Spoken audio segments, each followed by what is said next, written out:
So we've got 20 minutes with them up here, and then further opportunity for questions and maybe even some answers if you would like to come downstairs when this session is finished into the Kemp room directly under this room. Thank you. Thank you very much, Tim. Yes, I've heard it all.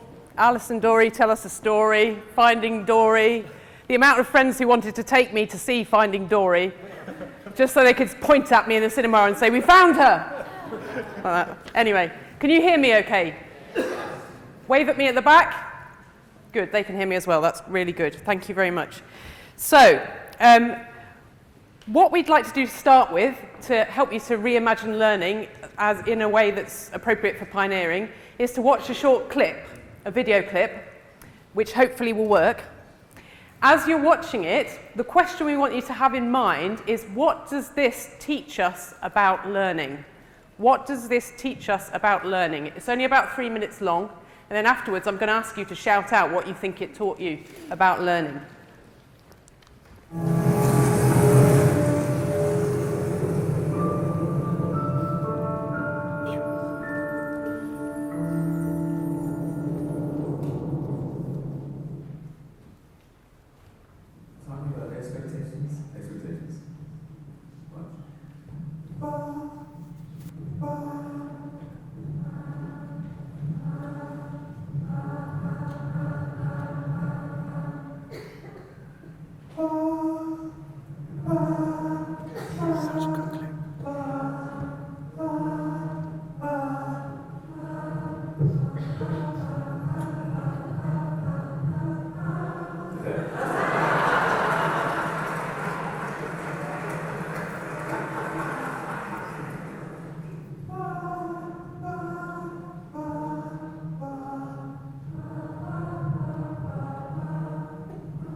Okay, so what did that teach us about learning? Any ideas? Shout them out.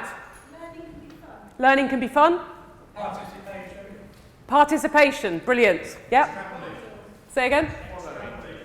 Extrapolation. Extrapolate. Oh, that's a big word. Very good. Excellent. Someone else? Following other people? Stretching. Surprising. Experimenting. Visual. Collaborative. I thought she said laxative. Collaborative. Brilliant. Yep.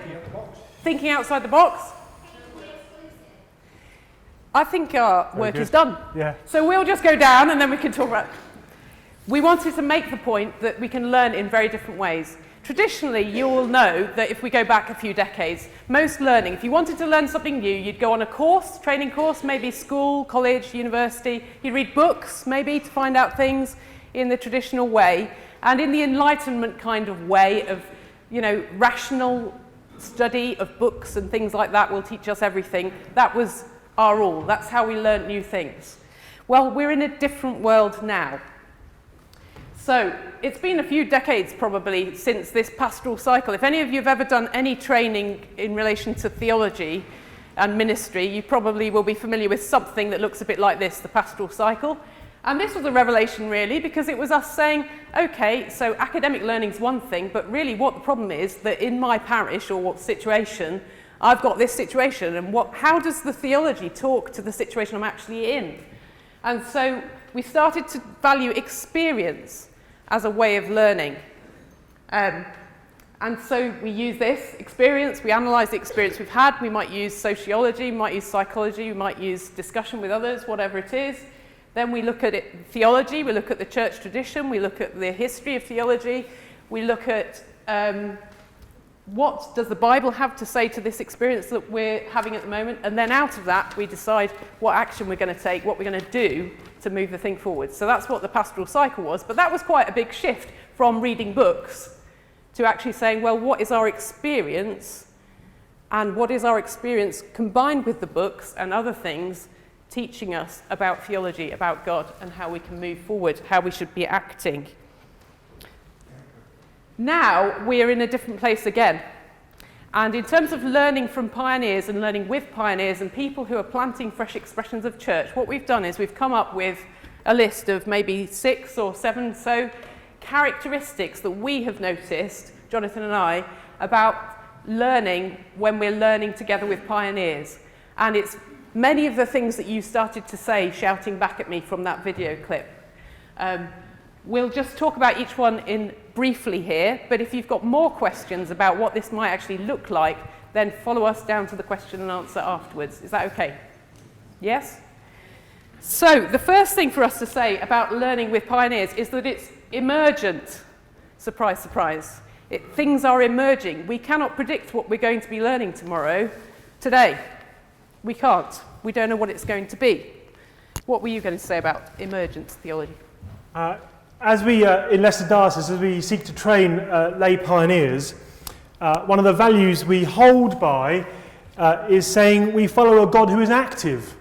And if God is active, God disrupts our plans and reveals the kingdom to us in new and unexpected ways. So we seek to equip our pioneers as we learn together to ask them, where is God at work and how do we respond? And very often that is unusual and unplanned for and unstructured. So working with our pioneers, saying, where is God at work? And even when we have a well thought out plan, God can disrupt it, and that's good. So we almost, with pioneers, we find ourselves looking for the disruption, expecting the disruption. Absolutely. That's what we know we're going to find. The only thing we know about it is that it will be disruptive and unexpected. Okay? That's the first thing. Second thing, learning is mutual. A bit like that clip, it's participative was another word, wasn't it? So when we go out in mission, we're not going out with all the answers to people who have all the questions. That's what we used to think. Now we've realised, because when we've done it, we go out and we often find out that the people we're trying to reach teach us about Jesus, even though they may not be Christians. They may not say, I'm a Christian. They might be from another faith altogether, or they might say they have no faith. But what we notice happening, what overseas missionaries have been noticing happening for decades now, is that actually when we go out in mission, we learn about who Christ is in the people we're trying to reach.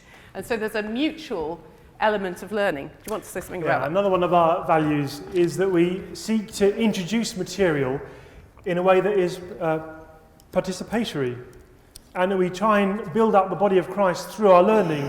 And that means learning through other people, through the active seeking of people of peace and partners to work with. And it also involves us working with other organisations like the Centre for Pioneer Learning or CMS, as we seek to engage them to help us to work with our pioneers. One of the ways we're doing that most obviously is through changing how we operate the Mission Shaped Ministry course. Instead of a large course, a bit like yourselves here on a Saturday, actually we're offering it in a bespoke or tailored way, where we'll go to a community and say, how could we do this together? How could we go through the learning of the Mission Shaped Ministry course together? You tell me about your context. I'll bring in some of the material that we're looking at, and together we'll learn what is God asking of us here and now in this place. While Jonathan's on that topic, I want to give you a specific example from the Diocese of Leicester about this. So still on the mutual learning really, is this idea of coaching. So in the past you had to come to a training course at a set time, like he's saying. Now we're discovering that pioneers find it more helpful often to learn on the job, like an apprentice. You know, like apprentices used to, not the apprentice, scariness. I mean, like apprentices like my dad was with British Telecom when he was a kid. You know, he learnt to shinny up telegraph poles and that kind of thing. He learnt for people who knew how to do the trade, how to do it. And so we're apprenticing one another. And in Fresh Expressions UK, we're looking at growing a whole network of coaches for mission across the UK who are capable of journeying, like Jonathan's describing, alongside people trying to grow a fresh expression of church, and who can bring a wealth of experience and knowledge and understanding from the Mission Shaped Ministry course, from their own experience, their own context, to bear at the right time, in the right way, at the right level for that group, so they can grapple with the issues they're facing as they go along, rather than coming along to a training course in a place and time.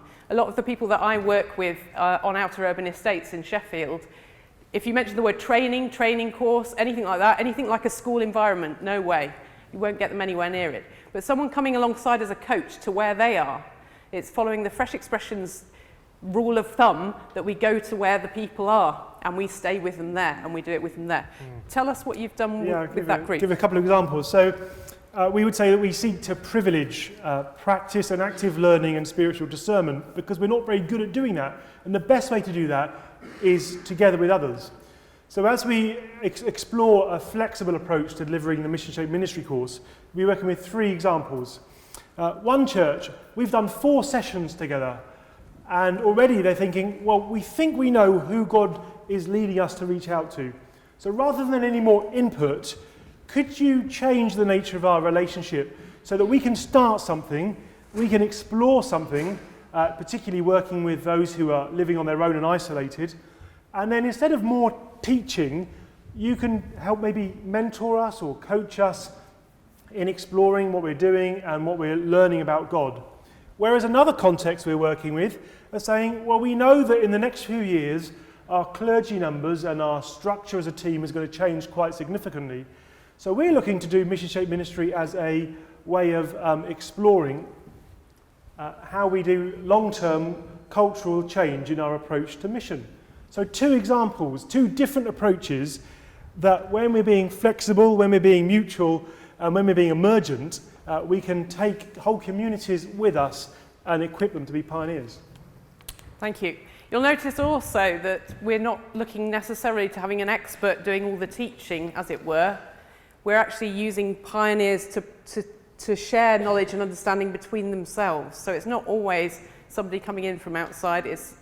And if someone does come in from outside, the coaching approach is to be non-directive, to listen and to help the person and the group themselves to draw out the learning from what they're facing. So flexible, yes, we've kind of done that. Okay, this is a massive one. Sharing stories. Learning is sharing stories. I mean, it's quite a cultural phenomenon, I would say, generally, in our culture at the moment in the UK. The sharing of stories is it. That's where it's at. So hence you've got all these TED Talk style things you're listening to today.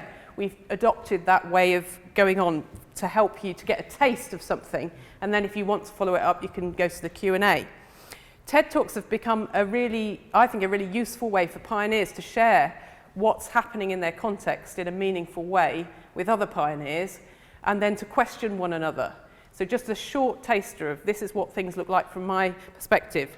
In the Church Harmony Pioneer Hub based in Sheffield area that I help to facilitate, we often get pioneers to share really short 7-minute things, and I ask them to share a question worth asking, a story worth telling, or an idea worth sharing from their experience in mission currently. Question worth asking, a story worth sharing, or an idea worth sharing from their experience. And they'll each do a really short bit, maybe even 7 minutes each, and then the room can question them. Other pioneers can say, oh, well, can you clarify more about this? Or, you know, and you can actually see how your stories compare and emerge. Other pioneers keep blogs to keep a reflective log of where they are and what they're thinking theologically, and also so that others can contribute to the reflection in the blog, that kind of thing. But it all comes down to finding ways of sharing stories of what is actually going on in our place. Do you want to say anything? Yeah, for us in Leicester, it's about privileging the local context. And so we will come as resources and resource teams to individual communities and say, you tell us what's going on. Tell us where God is at work. Tell us where you might be called to work. And sometimes that means sharing some material, and the people you're sharing with it saying, it doesn't work here. And together you can learn something different. And we say that we seek to be under God, in our context, with our community, and against our practices. Because there's some things that we do that when we share stories, we start to question, why do we do that? I've shared the story, but now I'm questioning, well, why do we do that as a church? Is it a helpful practice? Was it a good practice once, but now we need to change it? And where might be God leading us next? And that can only really happen when, as facilitators and resources, we are working with local contexts and asking them to share their story, and together we can learn something of what God is up to. Great. Next one, learning is experiential. Very like that guy bouncing along the stage with his getting people to experience directly something. And so we've recognised this particularly in the National Fresh Expressions team. And as a response, we quite often get approached for people to go and visit Fresh Expressions of Church so they can catch an idea of what it actually looks like on the ground, understandably. And we're realising this is a really important way of learning that we need to invest in. So we're currently developing a network, another network, of local pioneer centres, which are seasoned Fresh Expressions of Church across the UK that have some longevity to them, who are saying to us, okay, we'll host people visiting to come and learn, come alongside us and learn something from us about how we've grown this particular type of fresh expression in this area. So we're building up, hopefully we're going to get to 50 of those. Once we've got to 50 of those agreed, then we'll make that available online. So you can see online the basic information about those fresh expressions. You can see, oh, that one's relevant to us. Let's go and have a visit there if we can. And you can get in touch with them that way. So it's experiential learning. There's nothing like hands-on learning. My dad, the apprentice with BT, would approve of this. This is the way to learn your trade, your craft. This is the way that the thing is passed on. At the same time, we've got regional pioneer centres developing as well through Dave Mail, whose book is being released today, you heard about. And they are networks, again, of pioneers in a whole region, and they will be places where they can facilitate pioneers to come together, share stories, support one another, and also to maybe go and visit each other's Fresh Expressions of Church or whatever they're doing, and help one another on the way. So Fresh Expressions are experiential. Jonathan? Yeah, and so following on from that, making sure that any input or training we do is holistic, rather than just relying on the expert to come and give an amazing story about something that you could never hope to replicate in your own context because you can't skateboard or you don't live in a city or something like that. And for us, we are keen to enable our pioneers to do excellent failures as well as excellent successes. To say, well, give something a go. You know, follow where God might be leading you. We can walk alongside you in that, and then we can help you reflect and review if it goes well, and if it doesn't go so well as well. It's important. And the last one is learning is practicing wisdom. What we've noticed across Fresh Expressions for the last 10, 20 years is that they are delving into the ancient traditions of the church, going back thousands of years often, and unearthing these gems from the ancient church, body prayers, ways of praying that are from centuries, more than centuries ago, ages and ages ago. Different ways of praying, different ways of practicing wisdom and discovering wisdom. So some of you will be familiar with Lectio Divina. Put your hand up if you've heard of that. Brilliant, loads of you are. That practice is an ancient monastic practice of reading scripture meditatively. And some of the fresh expressions of church have really found wisdom in that practice. And it's sort of brought new life to it. And I think it's affecting ordinary churches as well as fresh expressions of church now. So do you want to say something about that before we actually do some practice? It's about making it not about courses, but discipleship and Yes. learning from the ancient church as well as the present church and where God might be leading the future church. So Yes. it's putting it into practice in the everyday for us. Yes, brilliant. So we thought to actually do what we're saying we're talking about doing, we'd get you to practice some wisdom with us. This is a wisdom practice that has come out, I think it came out of Moot, which is a fresh expression of church in London, but it may have come earlier than that. I'll invite you to stand if you're able to, but you don't have to if you aren't able to, obviously.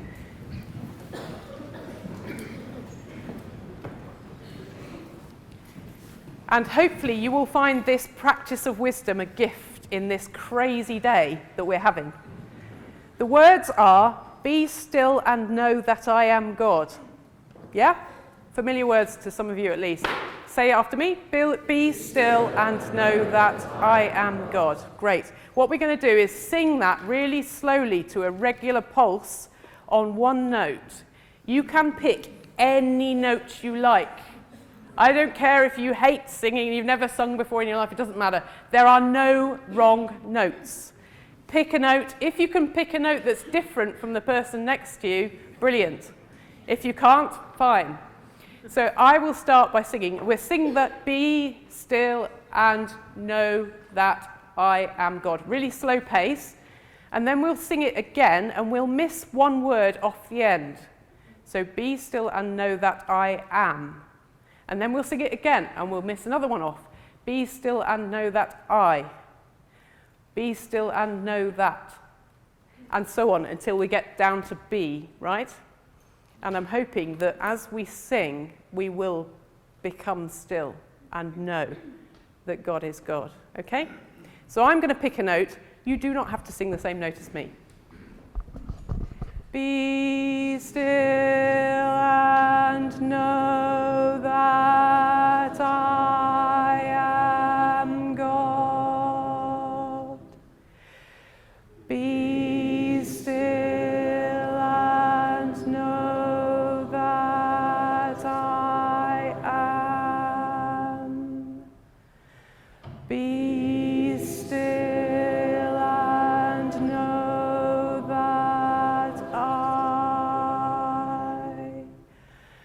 Be still and know that. Be still and know. Be still and be still.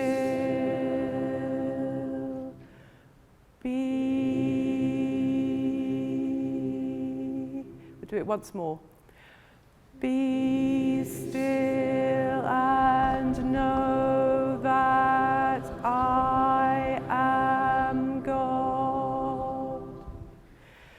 Be still and know that I am.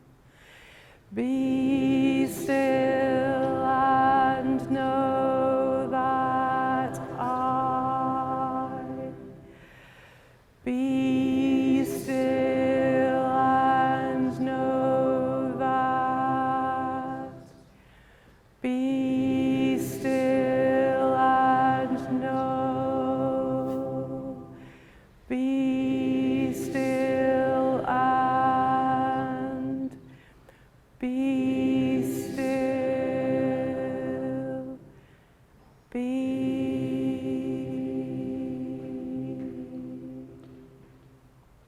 Isn't that beautiful? You can do that anywhere, with anyone. Wow, thank you both very much indeed.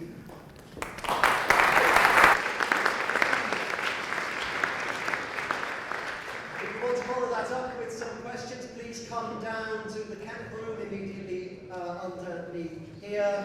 Next in this Appreciating Fresh Expressions of Church with Andy Weir